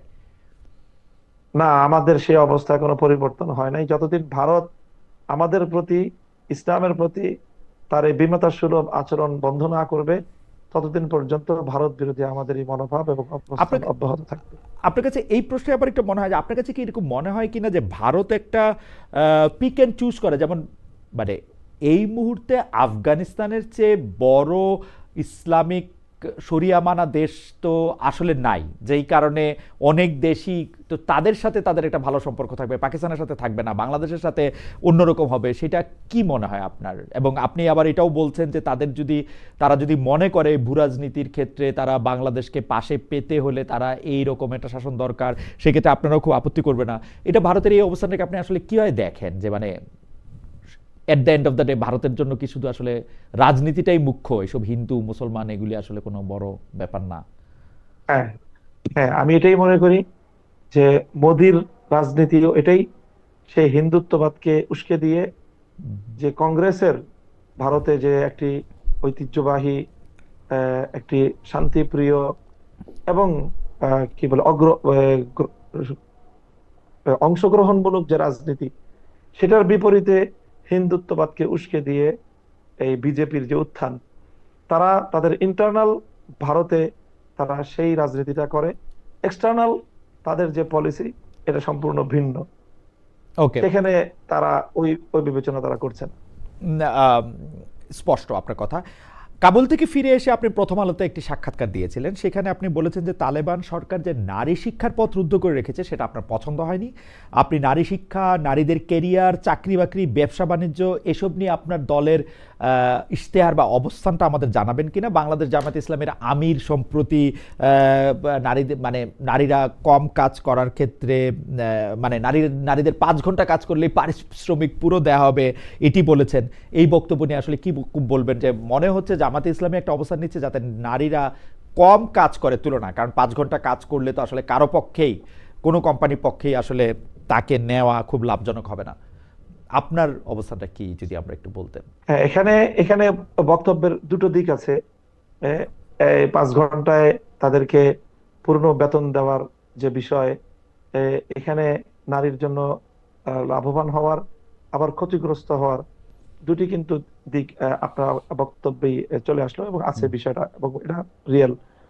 তো আমরা মনে করি যে আমরা এই মুহূর্তে নারীদের কর্মসংস্থান এবং নারীর কর্মক্ষেত্রে তাদের সুযোগ সুবিধার বিষয়ে একেবারে একেবারে চূড়ান্ত কোনো কথা আমি এই মুহূর্তে বলছি না। আমি যেটা বলছি যে অবশ্যই আমাদের যতটুকু সক্ষমতা, সেটা অবশ্যই নারী বান্ধব, নারীদের সর্বোচ্চ সম্মান এবং নিরাপত্তা, আমরা এই দুটো বিষয়ে প্রাধান্য দেওয়ার চিন্তা করি। সম্মান এবং তার নিরাপত্তা। নারী যেন অর্থনৈতিকভাবে নিরাপদ থাকে, নারী যেন কোথাও কর্ম করতে গিয়ে সম্মান হানি তার না হয়, তার নিরাপত্তা বিঘ্নিত না হয়। এই জন্য রাষ্ট্র কাঠামোর ক্ষেত্রে একটা বড় ধরনের পরিবর্তন আনা আমরা প্রয়োজন মনে করি। সেজন্য শিক্ষাঙ্গন থেকে সকল ক্ষেত্রে নারীদের জন্য যে সেপারেট ব্যবস্থাপনা, ভিন্ন ব্যবস্থাপনা, সেই জাতীয় ব্যবস্থাপনাকেই আমরা প্রায়োরিটি দিই। তৈরি পোশাক শিল্পের ক্ষেত্রে যে এখন প্রায় 50, কম বেশি হতে পারে 50 লাখের মতো নারী শ্রমিক আছেন, মানে যদি আমরা ব্যাকওয়ার্ড লিঙ্কেজগুলিও ধরি, তারা কি যেভাবে এখন কাজ করতেছেন সেভাবেই কাজ করতে পারবেন আপনার পছন্দ মতো, বা আপনি সরকারের নেতৃত্বে থাকলে? অবশ্যই তারা শুধু এভাবে না, তাদের এখন বেশ কিছু বড় বড় সমস্যা আছে। নিরাপত্তার সমস্যা, তাদের হ্যারাসমেন্টের সমস্যা, এই সমস্যাগুলো রাষ্ট্রের বড় ধরনের এখানে আমি মনে করি ইনভলভমেন্ট দরকার। এবং রাষ্ট্রের পক্ষ থেকে এই যে নারীদের যে কর্মসংস্থানগুলো, সেখানে দুর্ঘটনা ঘটলে নারীরা স্বাভাবিকভাবেই এই দুর্ঘটনা ওভারকাম করার জন্য বা সেখান থেকে নিরাপদে সরে আসার জন্য পুরুষদের মতো তাদের সেই ক্যাপাবিলিটি থাকে না। এই জাতীয় বিষয়গুলি আরো নিরাপদ হওয়া দরকার। নারী শ্রমিকদের সেখানে পুরুষ সুপারভাইজারদের দ্বারা নানাভাবেই তারা নিগৃহীত হয়, হয়রানির শিকার হয়। সেই বিষয়গুলোর ক্ষেত্রে একটা রাষ্ট্রীয় নির্দেশনা থাকা দরকার এবং সেটার একটা সুপারভাইজিং দরকার। এই জাতীয় বিষয়গুলো আমরা নিশ্চিত করে নারীদের জন্য গার্মেন্টস সেক্টর সহ ইত্যাদি ক্ষেত্রে নিরাপদ এবং উত্তম কর্মসংস্থানের বিষয়টা আমাদের হাতে আমরা সুযোগ পেলে এটাকে আরো সম্প্রসারিত করব। আপনারা এই ক্ষেত্রে কি তালেবান মডেলটা ফলো করবেন, যে আপনারা নারীদের কম কাজ করার ক্ষেত্রে উৎসাহিত করবেন, যে নারীরা কম কাজ না করুক? কারণ মানে এই প্রশ্নটা আপনাকে বলা একটা দ্বিরুক্তি, কারণ আপনি স্পষ্ট বলেছেন যে আপনি আসলে ওটা ওদের পছন্দ করেন নাই, ওদের সিস্টেমটা। না, আমি বলি এটা আমার মনে হচ্ছে যে ইমারাতের আফগানিস্তান সম্পর্কে এটা একটা ভুল বার্তা। হুম, তারা কিন্তু নারী দৃষ্টিভঙ্গিগতভাবে তারা কিন্তু নারীর কর্মসংস্থানের বিরোধী না। তারা হলো সৌদি বা আরব বিশ্বের যে মডেলটা আছে এই ক্ষেত্রে হুম, তারা সেটা ফলো করতে চাচ্ছে, যে আরব বিশ্বে কিন্তু ব্যাপকভাবে নারী শিক্ষার আয়োজন আছে এবং উন্নত আয়োজন, ব্যবস্থাপনা, সব সুন্দর ব্যবস্থাপনার মাধ্যমেই তারা সেটা করতে চাচ্ছে। তো আমি সেই জায়গাটাতে আমার কথা সেটাই, যে বাংলাদেশেও আমরা না নারীদের জন্য আমরা যদি সব এ- বিষয়ে। শায়ক এখানে যদি আমরা অ্যাপেল টু অ্যাপেল তুলনা করি, যেমন সৌদি আরবে একজন নারী কিন্তু কাজ করতে পারে, আহ, একইভাবে হ্যাঁ, আফগানিস্তানে কি একজন নারী কাজ করতে পারে? সৌদি আরবে একজন নারী গাড়ি ড্রাইভ হ্যাঁ, করতে পারে, আফগানিস্তানেও কি একজন হ্যাঁ, নারী গাড়ি ড্রাইভ আফগানিস্তানে তো করতে পারে? এখনো হ্যাঁ, হ্যাঁ, সেখানে সৌদি ড্রাইভ আরবে কি করতে পারে নারীরা সব। সৌদি আরবে কি যারা নারীরা নারীরা আফগানিস্তানে ড্রাইভ করে, আমি নিজেই দেখেছি। জি নারীরা সেখানে ড্রাইভ করছে, নারীরা মার্কেটিং, তাদের আলাদা মার্কেট আছে, আলাদা সেখানে মার্কেট, তারা ব্যবসা বাণিজ্য মার্কেটটা আলাদা, হ্যাঁ, সেখানে বিক্রেতাও নারী। হ্যাঁ, এরকম মার্কেট তারা প্রতিষ্ঠা করেছে।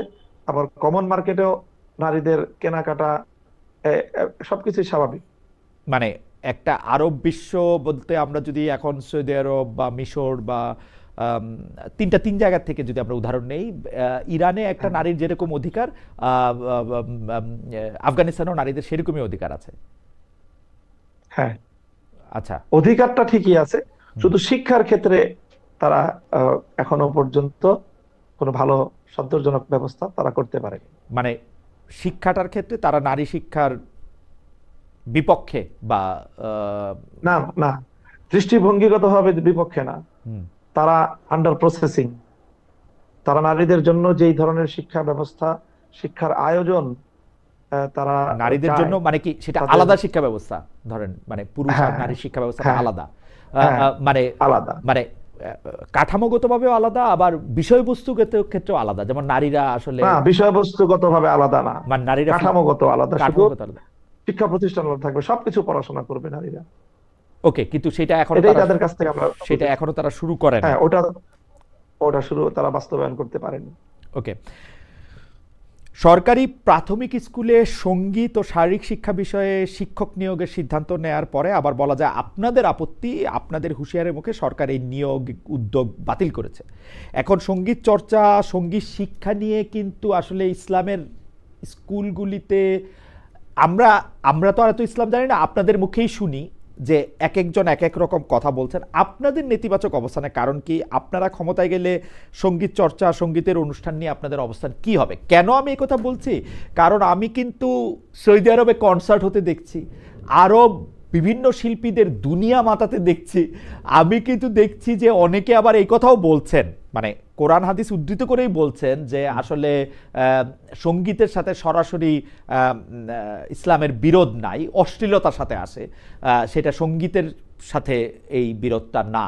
আপনি একটু আমাদের বলবেন যে আসলে সঙ্গীত এবং শারীরিক শিক্ষা বিষয়ে ইসলামের শিক্ষক বিরোধের নিয়োগ- জায়গা। হ্যাঁ, জি হ্যাঁ, হ্যাঁ।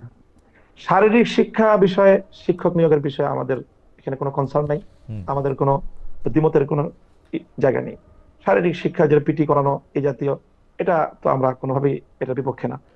সঙ্গীতের যে বিষয়টা আপনি বললেন, সেখানে ইসলামের সঙ্গীতের জায়গায় দুইটা জিনিসের সাথে ইসলামের মতের ডিফার করে ইসলাম। একটা হলো যেটা আপনি বললেন যে অশ্লীলতা, আর একটা হলো যে সঙ্গীত বহির্ভূত যে বাইরের বাদ্যযন্ত্র, সেই বাদ্যযন্ত্রের ব্যবহারের ইসলামের আপত্তি আছে। সীমিত এক দুইটা বাদ্যযন্ত্রের বাইরে অন্যান্য বাদ্যযন্ত্রগুলোকে ইসলাম অ্যালাউ করে না।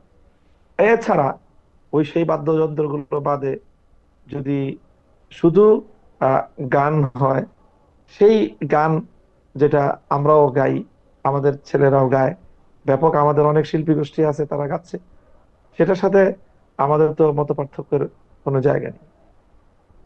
তার মানে আপনারা সঙ্গীত শিক্ষকের নিয়োগের ক্ষেত্রে স্কুলে, প্রাথমিক স্কুলে সঙ্গীত শিক্ষকের নিয়োগের ক্ষেত্রে আপনারা যে আপত্তিটা সেটা আমরা জানিয়েছেন বিরোধিতা করেছি অন্য কারণে। কি? সেটা আপত্তির যা কারণের জায়গা হলো যে সেখানে দেখা যাবে যে নাচ গান সহ একটা ব্যাপক আয়োজনের যে ব্যবস্থাপনা, আমরা মনে করি যে বাংলাদেশের মতো এই ধরনের একটা প্রাথমিক শিক্ষাঙ্গনে এই নাচ গান সহ নানা রকমের যে অনৈসলামিক সংস্কৃতি চর্চার একটা আখড়া হবে সেটা। এবং শিশুকাল থেকেই আমাদের বাচ্চাদেরকে অনইসলামিক সংস্কৃতির দিকে জোরপূর্বক তাদেরকে সেদিকে ঠেলে দেওয়া হবে। আহ, এই অধিকার রাষ্ট্রের নাই যে একটা বাচ্চাকে অনইসলামিক সংস্কৃতির দিকে তাকে ঠেলে দিবে। আপনি কি মনে আপনি করেন যে দেখবেন আপনি কি ক্লাস মনে করেন? 8-এর যে বইগুলো আছে, হুম হুম ক্লাস 8-এর যে বই, অন্যান্য যে সঙ্গীতের বইগুলি ছাপিয়েছে, হুম সম্পূর্ণ একেবারে মনে হয় সে বইয়ের প্রচ্ছদ দেখলেই মনে হয় যে এটা একটা একটা হিন্দুত্ববাদী রাষ্ট্রের একটা সরকারি বা তাদের হিন্দুত্ববাদী কোনো বই হবে। আহ, সেখানে বিভিন্ন মূর্তির, তাদের যে উপাস্য, তার ছবি টবি ইত্যাদি এগুলো দিয়ে তারপরে সেই আপনার সঙ্গীতের বই রচনা করা হয়েছে, ছাপানো আপনি হয়েছে। আপনি কি মনে করেন আমরা যে সেই জায়গাটা থেকে আমাদের কনসার্ন। আপনি মনে করেন যে বাংলাদেশে ইসলামী সংস্কৃতি বা যেই সংস্কৃতি ইসলাম আসলে পারমিট করে না, বা আপনার মনে করেন যে ইসলামের সংস্কৃতিও তো নানা ধরনের নানা ব্যাখ্যা আছে, সেই হ্যাঁ, সংস্কৃতি বাংলাদেশে হ্যাঁ, থাকতে পারবে না, ওরকম আপনি মনে করেন? আমি মনে করি যে যেগুলো নিয়ে মত পার্থক্য আছে হুম হুম সেটা নিয়ে আমি রাষ্ট্রের উপর সেগুলো আমি চাপাতে চাই না। হুম আমার আমার সাথে হয়তো যারা সুন্নি বা যারা আমরা মনে করি, আমাদেরকে যারা দেওবন্দি বলে, হুম সুন্নি আছে, হুম আহলে হাদিস আছে, বিভিন্ন স্কুল অফ থট আমরা ফলো করি। হুম সম্মিলিত সকলের ঐক্যমতের যে জায়গাগুলো আছে সেই জায়গাগুলো বাংলাদেশে মুসলিমের আহ, সভ্যতার উপর, মুসলিম ঐতিহ্যের উপর, সম্মিলিত এবং ঐক্যমতের কোন ঐতিহ্যের উপর আঘাত এটা করতে দেওয়া যাবে না। আহ, মানে মুশকিলটা কি, যে তাহলে তো আমাদের মানে আমার মুশকিলটা আমি ওকে যে ধরেন হ্যাঁ, যে এইটা তো যখন কিছু কিছু বিষয়ে আমরা এরকম একমত শুনি, যেমন ধরেন ফেসবুকে আমরা যে বিভিন্ন হ্যাঁ, বিষয়ে আলোচনায় অংশগ্রহণ করতেছি, মতামত দিতেছি, হ্যাঁ, গালাগালি করতেছি, একজন আরেকজনকে কাফের বলতেছি, আমি আলেম সমাজের কথাই বলতেছি, তারা হ্যাঁ, কাফের হ্যাঁ, বলতেছি আমরা। ওয়াজের ময়দানে কোনো ভারতীয়, আমি নাম ভুলে গেলাম, ভারতীয় একজন নায়িকার কথা আমরা বলতেছি, পরে আবার এটাতে ফেরত আসতেছি, আমরা বিভিন্ন ধরনের রসিকতা করতেছি, আদির অসত্য কথা বলতেছি। ওগুলি ওগুলি বন্ধ করার ব্যাপারে হ্যাঁ, তো আপনাদের একটা কড়া অবস্থানকে আমরা আসলে দেখি। হ্যাঁ, হ্যাঁ, না, না, এটা এটা খালিদ ভাই আপনি ভুল বললেন আমি মনে করি। হ্যাঁ যে এই সকল বিষয়ে সবচেয়ে যাদেরই এই ধরনের স্লিপিং হয় হুম বা যাদেরই এই ধরনের ভুল হয়, সেই বিষয়ে আমাদের অঙ্গন থেকে সবচেয়ে বেশি প্রতিবাদ হয়। এবং সেটাকে, এবং আমাদের চাপের কাছেই হুম আপনি যেটা বললেন না হুম যে আবার ভুল স্বীকার করলো, হুম এই ভুল স্বীকার কিন্তু আমাদের অঙ্গন থেকে এই জাতীয় ভুলের প্রতিবাদের কারণেই ভুল স্বীকারটা করা হয়। আচ্ছা, তো মানে আমি আপনাদের মনে করি কিন্তু না আপনাদের সেই যে- প্রতিবাদটা আমরা আসলে খুব প্রকাশ্যে দেখি না, কারণ আমরা দেখি কি যে ধরেন একজন বক্তা, তিনি এত এত এত এত নিষ্ঠুরভাবে, এত মানে আরেকটা গোষ্ঠীকে এমনভাবে আক্রমণ করতেছেন যে আসলে ধরা যাক, আপনি এগুলো আসলে খুব ভালো করেই জানেন যে ধরেন যে 12ই রবিউল আউয়াল আসলে পালন করা হবে কি হবে না, মিলাদুন্নবী থাকবে কি থাকবে না, এগুলি ক্ষেত্রে হ্যাঁ, তো একটা গোষ্ঠীগত জায়গা থেকে আরেকটা গোষ্ঠীকে এমনভাবে আক্রমণ করা হয় হ্যাঁ, যে মানে আমাদের আসলে মানে প্রথমেই বলে নেওয়া হয় যে উমুক হচ্ছে কাফের এবং উনিও একজন আলেম। এখন আমরা কোন দিকে যাব আসলে? আমি, না, না, কোন দিকে যাব, আপনি যেভাবে অসহায়ত্ব প্রকাশ করতেছেন হ্যাঁ বিষয়টা এমন না। আচ্ছা এখানে বাংলাদেশের যারা নেতৃস্থানীয় আলেম সমাজ, যারা প্রতিনিধিত্বশীল আলেম, তাদের পক্ষ থেকে কিন্তু এই বিষয়ে একটা চমৎকার ভারসাম্যপূর্ণ দিক নির্দেশনা আছে, আমাদের বক্তব্য আছে। এবং আমরা সকলেই প্রতিনিধিত্বশীল আলেমগণ এই ক্ষেত্রে আমি মনে করি যে অঙ্গনে এমন কোন বিরোধ আমাদের বাংলাদেশে নেই যে যেটা নিয়ে এরকম চরম পর্যায়ের কোনো অস্থিরতা তৈরি হয়। দুই একজন ব্যক্তি যারা তার একান্তই দুর্বল, তাদের ভুল বলবো। আচ্ছা, আমি একটা বিষয় শুধু আপনার একটু দিক নির্দেশনা চাই শিক্ষক হিসেবে, সেটা হচ্ছে যে আপনি কি মনে করেন যে একটা ইসলামী জলসায় আরেকটা ধর্মকে আক্রমণ করে বা ওই ধর্মের বিভিন্ন সাংস্কৃতিক চর্চাকে আক্রমণ করে কথা বলা কি উচিত আসলে, বা এটা কি ঠিক আছে? আপনি কি মনে করেন? এখানে আমি বলি হুম আমি বলি হুম হুম একটা হলো কম্পারেটিভ রিলিজিয়াস ডিসকাশন, হুম এটা একটা তো গুরুত্বপূর্ণ আলোচনা। এটা তো আলোচনা করতেই হবে। হুম, আমি আমার ধর্মকে শ্রেষ্ঠ জ্ঞান করি। হুম, আমার ধর্ম কেন শ্রেষ্ঠ, তো সেটা তো আমাকে প্রমাণের আলোকে, যুক্তির আলোকে মানুষকে বলতে হবে। হুম, হ্যাঁ, সেটা বলতে গিয়ে অবশ্যই ইসলামের যে নির্দেশনা আছে সেক্ষেত্রে অন্যদের সম্মানের প্রতি লক্ষ্য রাখা, অন্য ধর্মের বিরুদ্ধে কটাক্ষ না করা, সেই মূলনীতিগুলো তো আমাকে অবশ্যই অনুসরণ করতে হবে। সেটা যদি কেউ অনুসরণ না করে, তাহলে তো সে ইসলামের নির্দেশনায় সে অনুসরণ করলো না, তার বক্তব্য ইসলামী হলো কিভাবে? সায়ক, কম্পারেটিভ রিলিজিয়াস ডিসকাশনের কথা আপনি বলতেছেন। আপনি যখন ওয়াজের মাঠে 2 লাখ মানুষের সামনে কথা বলেন, আপনার মনে কি কখনো এই সন্দেহ হয় যে এদের কেউ কেউ আসলে ইসলাম ধর্মের চেয়ে অন্য ধর্মের প্রতি বেশি ঝুঁকে যাচ্ছে, সেই জন্য আপনার কম্পারেটিভ রিলিজিয়ানটা আনতে হবে আমার ধর্মটাকে সর্বশ্রেষ্ঠ করার জন্য, বলার জন্য? না, আমার ধর্মের অনেক বিধান আছে, যেই বিধানের শ্রেষ্ঠত্বের ব্যাপারে এখানে অধিকাংশ অনেক মানুষেরই তাদের ধারণা নেই, যার কারণে তারা ধর্মের অনেক আসপেক্টকে তারা ঠিক সেইভাবে ধারণ করে না। হুম, তো সেই বিষয়গুলি মানুষের বিশ্বাসকে সুপরিশুদ্ধ করা, ইসলামের প্রতিটি ক্ষেত্রের বিধানকে নিজের জীবনে ধারণ করা, বিশ্বাসে ধারণ করা, কর্মে ধারণ করা, তারপরে সেটা প্র্যাকটিস এবং বাস্তবায়ন করার ক্ষেত্রে সেটার জন্য চেষ্টা করা, এই জাতীয় বিষয়গুলো আছে না?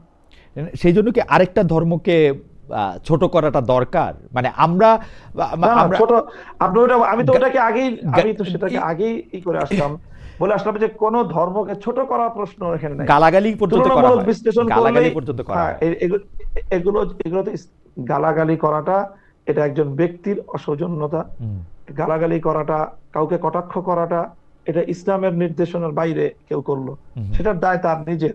ওকে। এটা সামগ্রিকভাবে আলেম সমাজের দায় নেবে না। আপনি কাবুল থেকে ফেরার পর আপনার একজন ছাত্র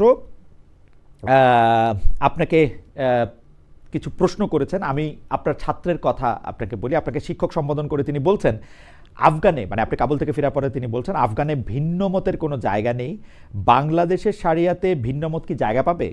ধরে নেওয়া যাক দেওবন্দ ব্যাখ্যার শারিয়া কায়েম হলো, সেই ব্যাখ্যার বাইরে ধর্মের অন্য কোনো চিন্তা, চর্চা, বোঝাপড়া কি সেই শারিয়া শাসনে জায়গা পাবে? যদি পায়, কোন মর্মে পাবে? কারণ ব্যাখ্যার উপরে গিয়ে শারিয়া যখন প্রতিষ্ঠা পাবে, সেটা তো ধ্রুব হয়ে উঠতে হবে, নতুবা অন্য কোনো ধ্রুব তার জায়গা দখল করে নেবে। ফলে অভ্যন্তরীণ নানা শারিয়া চিন্তাকেই আগে রদ করতে হবে। সেই রদটা কি করবে বাংলাদেশের শারিয়া? শায়েক, আপনি যদি বলেন, এটা আপনার একজন ছাত্র, হ্যাঁ, উনি আমার এটা বুঝতে পারছি। জি, জি, বলি। আমার শিক্ষক মামুনুল এটা হকের হলো কাছে আসলে, কয়েকটি প্রশ্ন। জি, জি, জি, আমরা মনে হয় খুব বেশি আলোচনা দীর্ঘায়িত করতে পারছি না খালিদ ভাই। জি, তো আমি এই বিষয়ে যেটা বলবো সেটা হলো যে আসলে শরিয়াকে প্র্যাকটিস করার যে দাবি বা এটার যে প্রয়োজনীয়তা, এটা আজকে নতুন না। এবং শরিয়া, রাষ্ট্র ব্যবস্থায় শরিয়া অ্যাপ্লিকেশন বা শরিয়াকে বাস্তবায়ন করার এই আয়োজন, এটা আজকে নতুন না, বরং এটা পৃথিবীতে প্রায় আপনার 1300 বছর ধরে তো এটা বাস্তবায়িত একটা সত্য। তো তখন ইসলামী শরিয়া কিভাবে অ্যাপ্লিকেশন হয়েছে, সেটার কি কোনো মডেল বা তার ইতিহাস আমরা জানি না? তো এটার প্রত্যেকটারই বাস্তবতা আছে। শরিয়ার, আমি তো বললাম যে শরিয়া বাস্তবায়নের সুনির্দিষ্ট কিছু জায়গা আছে যেখানে একটা কংক্রিট একটা মতামতকে অনুসরণ করা হয়, সেটা হলো জাস্ট শুধুমাত্র বিচারিক আদালতের ক্ষেত্রে। আর এছাড়া ইসলামকে অনুসরণ করার শরিয়া অথবা ফিকহের, যদি শরিয়া বলে যদি ফিকহ বোঝানো হয়ে থাকে, তাহলে ফিকহের যতগুলো গ্রহণযোগ্য মতবাদ আছে, সবগুলো মতবাদকে ধারণ করেই একটা ইসলামী শাসন ব্যবস্থা, খেলাফত ব্যবস্থা পৃথিবীতে 1300 বছর পর্যন্ত চলেছে। এটা আজকে নতুন প্রশ্ন হিসেবে উত্থাপন করাটা, আমি মনে করি ইতিহাস সম্পর্কে এটা সঠিক না জানা থাকার কারণ। মামুন ভাই, আপনি আমাদের আর কতক্ষণ সময় দিতে পারবেন? আমরা যদি একটু জানা থাকে তাহলে আমরা একটু আর কতক্ষণ? না, আমি আর আমার সময় তো আসলে 10টা পর্যন্ত ছিল। জি, জি, ছিল। সময় মানে আপনি কি আর ইতিমধ্যে 5-7 মিনিট থাকতে পারবেন আমাদের সঙ্গে? 5 মিনিট। জি, 5 মিনিট। আমি একটু বলি যে আমাদের একজন দর্শক, উনি বলছেন, সাইফুল ইসলাম ওনার নাম, নাস্তিক খালেদ, কোন আলেম অন্য ধর্মের লোকদের গালি দিছে প্রমাণ দে, উদ্দেশ্যমূলক প্রশ্ন, আপনি বুঝতেই পারতেছেন যে কিভাবে আসলে গালাগালিগুলি হয়।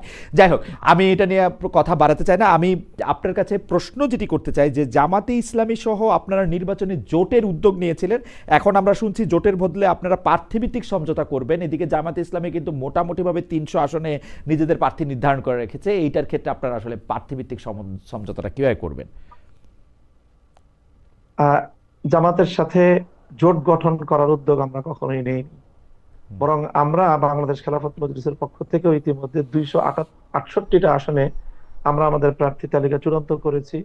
অবশিষ্ট 32টা আসনেও আমাদের একাধিক প্রার্থীর মধ্য থেকে আমরা বাছাই কার্যক্রম চূড়ান্ত করতে পারিনি বলে ঘোষণা করা হয়নি। 300 আসনে আমাদেরও নির্বাচন করার প্রস্তুতি সম্পূর্ণ আছে। তো সেই জায়গাটা থেকে এমন একটা আলোচনা চলছে যে হয়তো আসন ভিত্তিক কোনো একটা সমঝোতা হতে পারে, যে যে আসনে এক দলের প্রার্থী থাকবে সেই সেই আসনে অন্যান্য দলগুলো প্রার্থী দিবে না, এরকম একটা সমঝোতা হওয়ার আলোচনা আছে, সম্ভাবনা আছে। সেক্ষেত্রে সেটা আসলে কতগুলো আসনে শেষ পর্যন্ত এই সমঝোতা গিয়ে দাঁড়াবে এটা তো সময়ই বলে দিবে। এখনো আমরা আগাম চূড়ান্ত কোনো কথা বলতে পারছি না। মাওলানা মামুনুল হক, বিএনপির সাথে আপনাদের দূরত্ব বা জামায়াতে ইসলামের কি একটা দূরত্ব সৃষ্টি হয়েছে 5 আগস্টের পরে? এই দূরত্বের আসলে কারণ কি? মানে একটা সময় আমরা দেখেছি যে বিএনপির সাথে আসলে জামায়াতে ইসলামের সম্পর্ক বা আপনাদের সম্পর্ক একটু অন্যরকম ছিল, এখন আবার দেখছি একটু অন্যরকম। এর কারণটা কি আসলে?